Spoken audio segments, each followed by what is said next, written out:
জন্ম নিয়ন্ত্রণ পিল সহ পরিবার পরিকল্পনার বিভিন্ন উপকরণের স্টক প্রায় শেষ।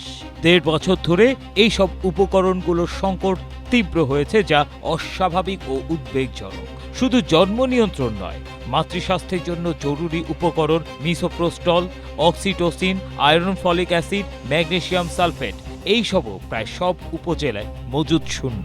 পরিবার পরিকল্পনা অধিদপ্তরের সাপ্লাই চেইন ম্যানেজমেন্ট পোর্টালের মনিটরিং ড্যাশবোর্ডে দেশের প্রতিটি উপজেলায় এই সমস্ত উপকরণের স্থলে লাল চিহ্ন দৃশ্যমান হয়ে রয়েছে, যার অর্থ মাঠ পর্যায়ে প্রায় সব উপজেলায় কন্ডোম, বড়ি, ইমপ্লান্ট, আইইউডির মজুদ প্রায় শূন্যের কোঠায়। ফলে অনাকাঙ্ক্ষিত গর্ভধারণ ও নিরাপদ মাতৃত্ব ব্যাহত হতে চলছে দেশে।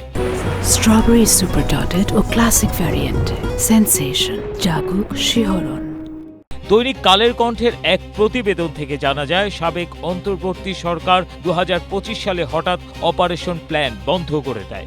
এরপর নতুন প্রকল্প দলিল তৈরি, প্রকল্প অনুমোদন, প্রকল্প পরিচালক নিয়োগ, অর্থ ছাড় সবকিছুতেই বিলম্ব হয়। ফলে দীর্ঘদিনের অর্জিত এই স্বাস্থ্যসেবা ব্যবস্থা ভেঙে পড়েছে। আরও বিপজ্জনক হচ্ছে জন্ম নিয়ন্ত্রণ সামগ্রীর ব্যবহার না থাকায় অনাকাঙ্ক্ষিত গর্ভধারণের ফলে অনেক ক্ষেত্রে অনিরাপদ পদ্ধতিতে গর্ভপাত করানোর প্রবণতা বাড়তে পারে, যা নারীদের স্বাস্থ্য ও জীবনের জন্য বড় ধরনের ঝুঁকি তৈরি করতে পারে।